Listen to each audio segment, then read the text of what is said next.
buenos mediodías. Bueno, en el marco de este panel, el pedido venía a tratar de bajar un poco la escala de toda esta discusión y llevarlo a cómo se inserta el tema del alquiler para los sectores de menores ingresos. Así que bueno, voy a tomar muchas de las cosas que por ahí fuimos charlando ya en las dos mesas, y por ahí proponer como alguna lectura, alguna mirada que complemente sobre temas que evidentemente venimos discutiendo, que sabemos cuáles son, que conocemos los problemas y que sin embargo por momentos da la sensación de que estamos boyando y no estamos pudiendo avanzar. Eduardo mencionó la apertura del siglo XX con la huelga de inquilinos, y una de las cosas que yo pensaba en el contexto de este panel era que en los últimos años, justamente desde las organizaciones de inquilinos, una de las cuestiones que se logró visibilizar y poner en agenda es esto que mencionaba Ariel, que es que el alquiler no es un estadio temporario hacia ser propietario. Esto es como casi una obviedad, pero que todavía cuesta que tenga un correlato en política pública. Y lamentablemente esta claridad no se da porque estemos cuestionando el dominio privado individual como único mecanismo de acceder a la propiedad, sino que se da por un contexto en el cual la única manera de acceder que tenemos muchos de los sectores es a través del alquiler. Entonces, un primer tema con este pedido era, bueno, ¿quiénes son los sectores de bajos ingresos? Este es, a partir de ahora yo lo llamaría como el mapa de la escandalosa falta de datos oficiales sobre la política de vivienda y sobre la situación habitacional. Es un nombre larguísimo, podemos rebautizarlo, pero es muy difícil. Estos son datos estimativos, pero lo que vemos es abajo, chiquitito, en un cuadradito verde, la gente en situación de calle relevada por el último censo, 7.500 personas, niños, mujeres y hombres que viven en la calle. Al lado, 25.000 hipotecados UBA, más o menos, en la Ciudad de Buenos Aires, según qué número tomen, 30, pero una parte importante de la población que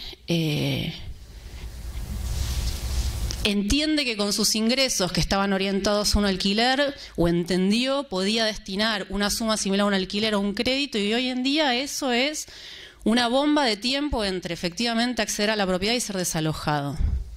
Tenemos 100.000 inquilinos en villas, un tercio de la población, como decía Ari, más otros 200.000 que son propietarios, 150.000 personas que viven en hoteles inquilinatos, pensiones, conventillos, que seguramente es un número que hoy se está quedando bastante chico. Y después tenemos 1 millón de personas que alquilan en la ciudad, ese 35 y pico % que mencionaba Hernán, que alquilan en una condición, son los que lograron, digamos, saltar la barrera de tener las herramientas formales, pero que en términos de ingreso, en el proceso de crisis económica, viven en un constante estado de incertidumbre frente a los ajustes de contrato. Entonces, si ven una raya que parte al medio, los 3 millones de personas que viven en la ciudad, es porque prácticamente la mitad de la población vive con distintos grados de incertidumbre, de vulneración de derechos en términos habitacionales. O sea, esto es, 1 de cada 2 porteños no accede por distintos motivos o no puede permanecer en una condición de vivienda adecuada. Por supuesto que esto tiene un nivel de diversidad y de complejidad que después tiene que tener distintas respuestas desde la política pública, pero me parece que es importante empezar a tener un mapa complejo que pone en cuestionamiento la mirada más economicista de quiénes están en situaciones de vulnerabilidad cuando hablamos solamente de bajos recursos o de bajos ingresos.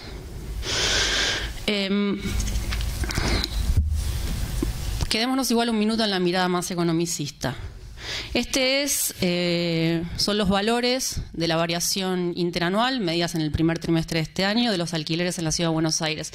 Los monoambientes aumentaron 34%, los 2 ambientes 33%, los 3 ambientes 25%, y ven los barrios, por supuesto, Palermo siempre lidera los aumentos interanuales, y después los círculos chiquititos son los que tienen el menor aumento relativo. Entonces, tomando esos valores, cuánto cuesta hoy en día alquilar en la Ciudad de Buenos Aires y tomando lo que dice la Dirección General de Estadísticas y Censos respecto a la canasta básica total, que es la canasta de pobreza, o sea, es lo que determina la línea a partir de la cual alguien accede a cuestiones básicas de la vida en la ciudad que no tienen nada que ver con ocio, recreación o cuestiones que son casi de lujo.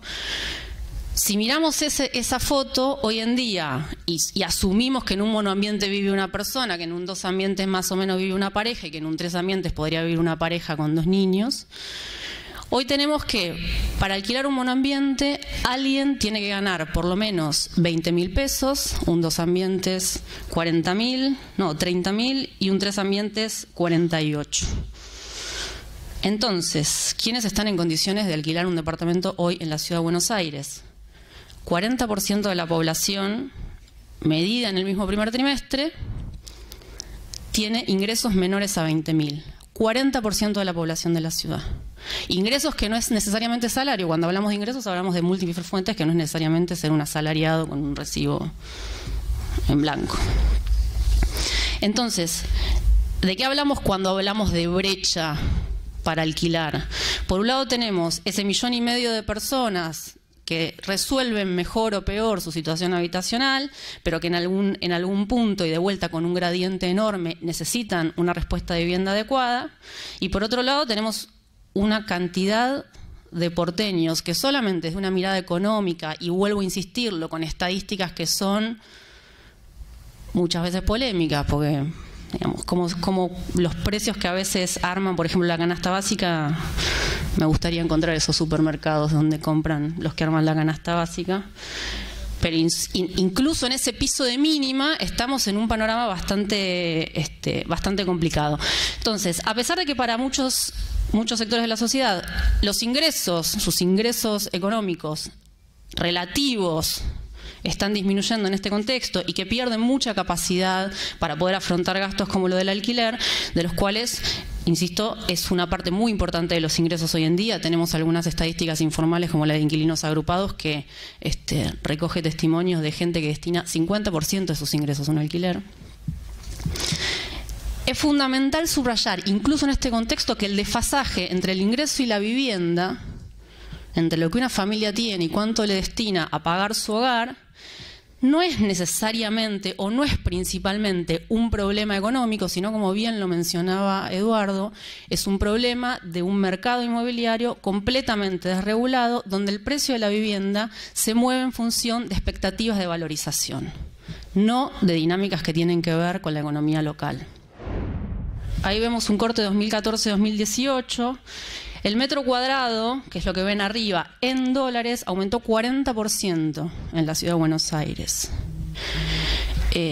Esto es una dinámica histórica, sobre todo desde la dictadura para acá, pero que además se nutre de la inercia que generan los procesos evaluatorios y de decisiones de política pública, como por ejemplo el lanzamiento de los créditos UBA, que en un periodo muy corto de ese intervalo mandó para arriba 20% el valor del suelo. En la curva de abajo lo que ven es el aumento en pesos de los alquileres en ese mismo periodo, que, bueno, por ahí los números son un poquito chiquitos, no estaba viendo si son chiquitos, pero bueno, lo importante es que en esos 4 años la variación fue desde 3.200 a 10.500, o sea, más o menos 3 veces aumentaron esos 4 años los alquileres. Si uno hace esa lectura, inevitablemente en dólares, abajo tienen toda la evolución del dólar en esos 4 años, pasar ese alquiler que en 2014 valía $421, en 2018 pasó a representar 533. O sea que el alquiler en dólares aumentó en ese periodo 26%.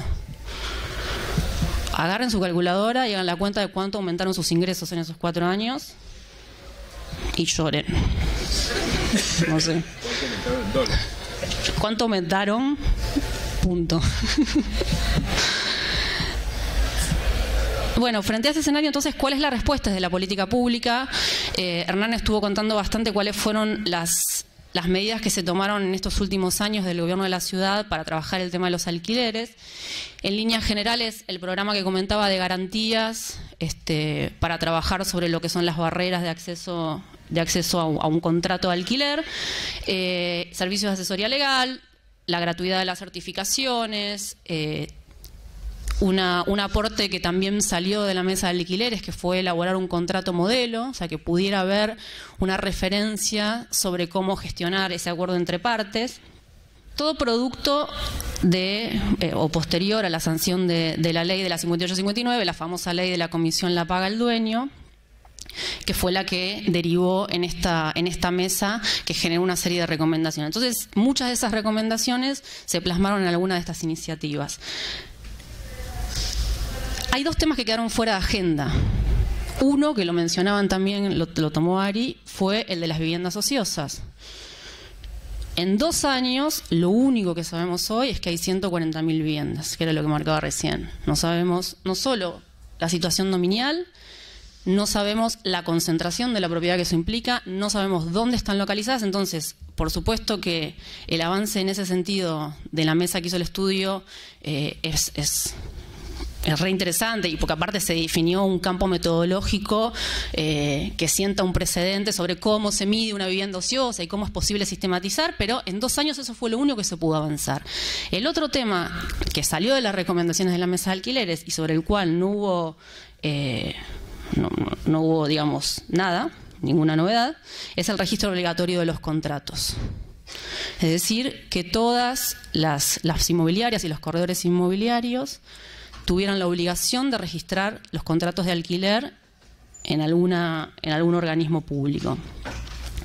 Estos temas críticos justamente no avanzaron porque son los que ponen el dedo en la llaga de cómo está funcionando el mercado inmobiliario en la Ciudad de Buenos Aires.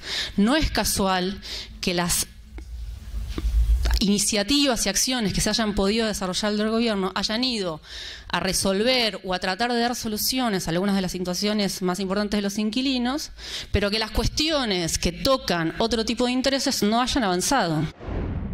En una ciudad que tiene una población estable hace varias décadas, lo que llamamos genéricamente producción de la vivienda, o sea, cuando hablamos de producir vivienda,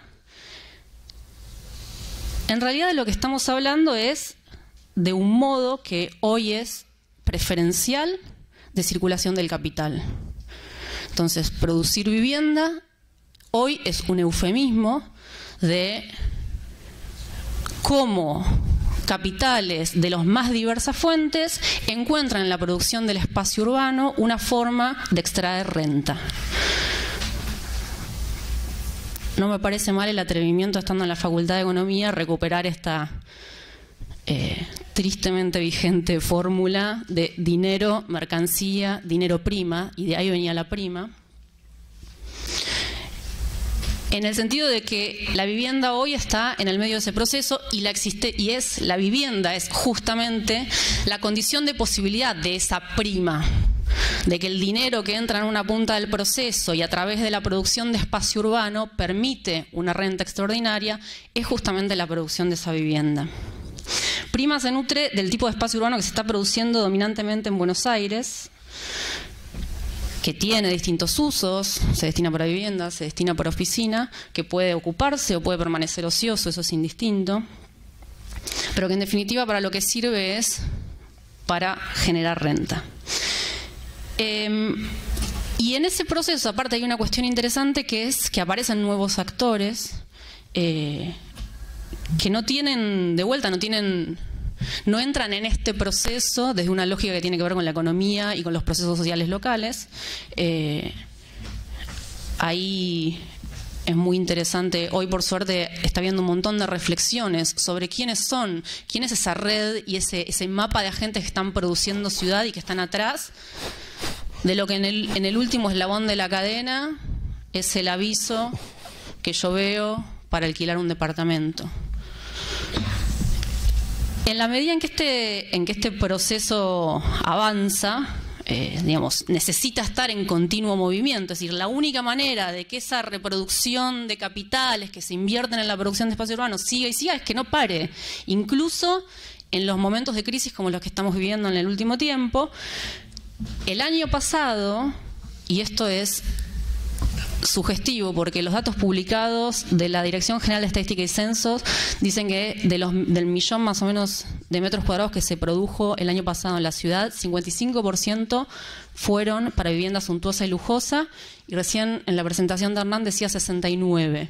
Así que podría ser más dramático incluso que lo que está publicado en las fuentes. Pero digo, seguimos produciendo en una ciudad que no crece, en una ciudad con un déficit importante, se sigue produciendo vivienda que va orientada específicamente a un consumo especulativo. Este proceso no es estrictamente relacionado a la vivienda, sino que también se nutre de otro tipo de desarrollos del espacio urbano que tienen que ver con cómo se invierte en mejorar la ciudad, ¿sí? En dónde se desarrollan los procesos de mejora de servicios de transporte, equipamiento público, inversión en plazas, toda inversión que se produce en el marco de una ciudad neoliberal inevitablemente valoriza el suelo y lo valoriza desproporcionadamente. Entonces siempre la duda es, bueno, dejamos de hacer cosas, no invertimos. El gobierno de la ciudad, sobre todo en la última gestión, tuvo una inversión bastante agresiva en la zona sur, que lo estuvimos viendo, como tiene que ver un poco con la valorización del suelo que hablaba Eduardo en las comunas 4, 1, 8. Entonces, ¿dejamos de invertir? Hola. No tenemos que dejar de invertir. ¿Podemos evitar que el suelo se valorice? No en este contexto por lo menos. Lo que sí podemos hacer es tratar de controlar la desproporción. Se valoriza desproporcionadamente. Entonces, controlar la proporción de cómo se está valorizando. Entonces, tratando de cerrar como con algunas ideas que retoman lo que charlamos, sobre todo lo que escuchamos de Blanca, de Carla y de Martín. Carla lo mencionó muy claramente. La premisa es, hoy en día, desmercantilizar la producción de vivienda, que suena como inabarcable, pero es una línea general, es una premisa sobre la cual tenemos que empezar a trabajar si queremos que realmente los sectores de bajos recursos, los sectores de menores ingresos puedan acceder, por lo menos en este caso, a un alquiler en condiciones dignas. No está mal, y por supuesto cambia la realidad de muchas familias, poder mejorar condiciones de acceso, de las barreras que hay para acceder al alquiler, generar mejor oferta, trabajar con algunas cuestiones de asesoramiento. Sin duda que todas las medidas que van focalizadas a resolver la situación puntual está bien, pero lo que me parece que es importante enfatizar en el marco de esta mesa y en el marco del foro es que no hay manera de que esas políticas sectoriales focalizadas funcionen si no operamos sobre el conjunto que está produciendo en primer lugar esa situación. Entonces, la cuestión del alquiler para los sectores de bajos recursos no es la cuestión del alquiler para los sectores de bajos recursos, es la cuestión de un mercado inmobiliario cuyas dinámicas están produciendo la cuestión de quienes quieren alquilar con pocos recursos. Entonces, en términos de desmercantilización de vivienda, me parece que algunas de las cuestiones que yo recalcaría es la experiencia de los movimientos cooperativos. Pone en agenda muy claramente la necesidad de abrir otra red de actores. Si hoy estamos con un modelo hegemónico donde el principal poder económico está en desarrolladoras, cuyo negocio hoy es producir vivienda porque es el negocio que es rentable, porque es mucho más rentable que poner esa plata a veces en la timba financiera está como al límite, pero es muy rentable ponerlo ahí, entonces no importa. ¿Cómo entramos a competir con aquellos que ven en la producción de vivienda un mercado especulativo de muchísima rentabilidad, incorporando otros actores? Entonces, una primera cuestión es cambiar los modelos de gestión, promover los modelos cooperativos, promover la incorporación de nuevos de las pequeñas y medianas empresas de la ciudad que producen, y en términos también, eso por un lado en cuanto al modelo de gestión, y en términos de producción del espacio material, algunas cosas que se mencionaron tienen que ver con recuperar la escala de construcción barrial, trabajar con tipologías que apuntan a ese completamiento de manzana, no en los términos que lo plantea el código, sino recuperando las escalas barriales y bajando costos que tienen que ver, que esa es la otra gran duda, no tanto, en una primera etapa por ahí con subsidiar, pero en una segunda etapa que lo que tenga que ver es con que en definitiva no haya una ganancia por el hecho de producir la vivienda. Cierro ahí porque me matan. No, te matamos, nos mató el tiempo. Vamos, gracias.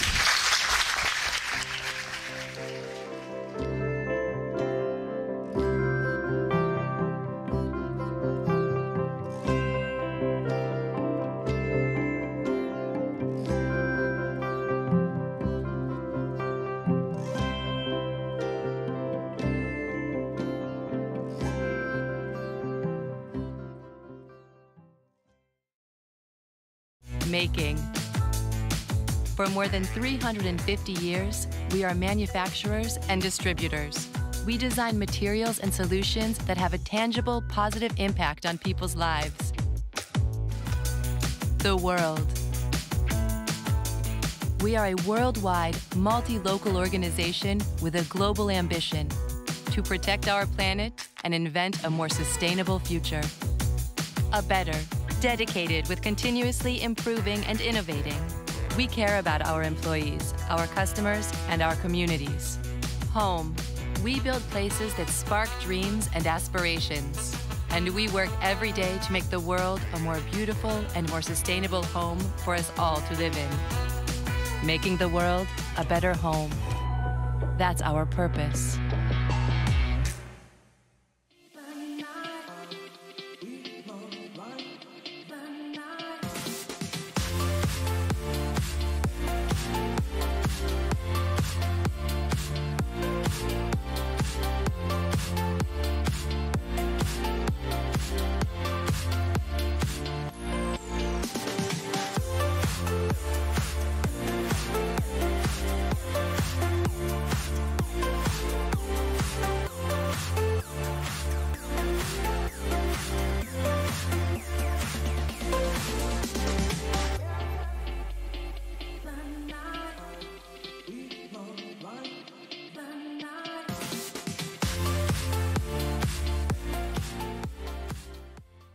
Tu casa es un mundo de superficies.